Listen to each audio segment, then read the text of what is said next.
Welcome you all in BBA and MBA Guide by Samaya Hamid. Today is the 11th lecture about management. The topics we are going to cover today are global environment by regional trading alliances. Understanding global environment. One important feature of today's global environment is global trade, which, if you remember history class, isn't new. Countries and organizations have been trading with each other for centuries. Global trade today is shaped by two forces: regional trading alliances and trade mechanisms that ensure that global trade can happen.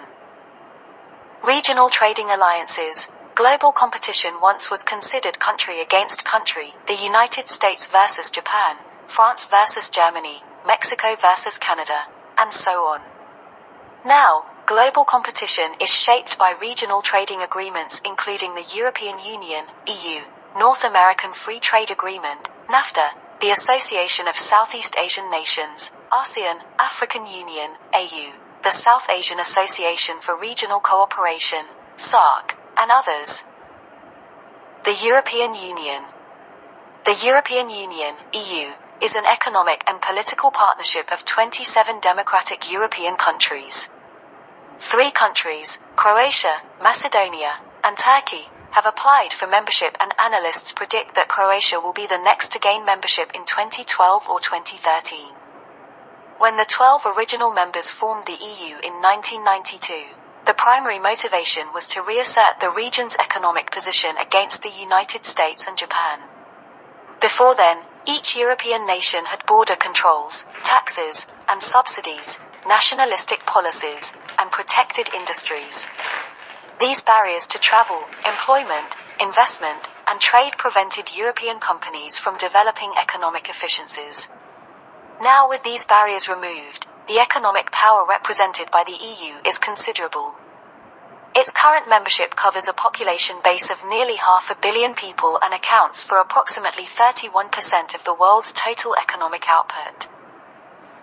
North American Free Trade Agreement, NAFTA, and other Latin American agreements. When agreements in key issues covered by the North American Free Trade Agreement, NAFTA, were reached by the Mexican, Canadian, and US governments in 1992, a vast economic bloc was created. As of 2010, it remains the largest trade bloc in the world in terms of combined GDP of its members. Between 1994, when NAFTA went into effect, and 2007, the most recent year for complete statistics, merchandise trade between the United States and Canada and Mexico increased from 4.4% to 6.6%. Eliminating the barriers to free trade, tariffs, import licensing requirements, customs user fees, strengthened the economic power of all 3 countries, but not equally. Mexico, especially, has struggled to prosper from free trade. Although Mexico's exports increased dramatically under NAFTA, quintupling to $292 billion during 2008, large numbers of people still migrate to the United States in search of jobs and prosperity. The dream of a richer and more prosperous Mexico has not been realized. And the recent worldwide recession has not helped the situation either. However, despite the criticisms and the challenges, the North American trading bloc remains a powerful force in today's global economy. Association of Southeast Asian Nations, ASEAN. The Association of Southeast Asian Nations, ASEAN, is a trading alliance of 10 Southeast Asian nations. The ASEAN region has a population over 591 million with a combined GDP of $1.50 trillion.25. In addition to these 10 nations, leaders from a group dubbed ASEAN Plus 3, which include China, Japan, and South Korea, have met to discuss trade issues. Also, leaders from India, Australia, and New Zealand have participated in trade talks with ASEAN Plus 3 as well. The main issue with creating a trade bloc of all 16 nations has been the lack of any push toward regional integration. Despite the Asian culture's emphasis on consensus building, ASEAN's biggest problem is that individual members haven't been willing to sacrifice for the common good. Although Southeast Asian leaders agree that closer regional integration would help economic growth, the large differences in wealth among ASEAN members have made it difficult to create common standards because national standards remain so far apart. However, the challenge is brought on by the recent worldwide recession, which adversely affected many countries in this region, triggered greater interest in pushing for integration. In fact, on January 1, 2010, China and ASEAN launched an ambitious free trade agreement, making it the world's third largest trade bloc. In addition to these free trade alliances, it's hoped that by 2015, an established ASEAN economic community will allow goods, skilled workers, and capital to move freely among member countries. Other trade alliances. Other regions around the world have developed regional trading alliances as well. For instance, the 53-nation African Union, AU, which came into existence in 2002, has the vision of building an integrated, prosperous and peaceful Africa.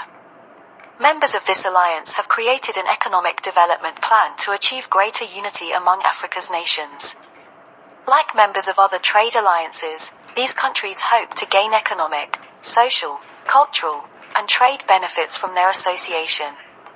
Such cooperation couldn't be more important as Africa's economic output is booming like never before. GDP growth rates have been averaging 4.8%, the highest rate outside Asia, with most of that growth coming domestically.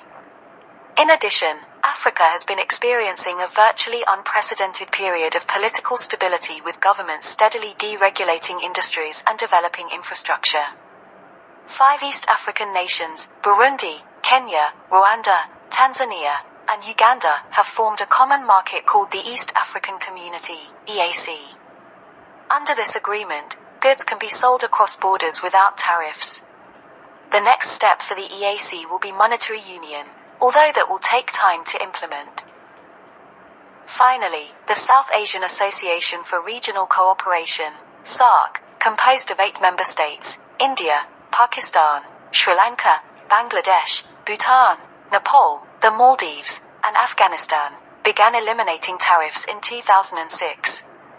Its aim, like all the other regional trading alliances, is to allow free flow of goods and services. This is all about today's lecture. Hope you find this video useful. If you find any query, you can ask by commenting below. Please share this video with your friends and fellows. And don't forget to like and subscribe the channel.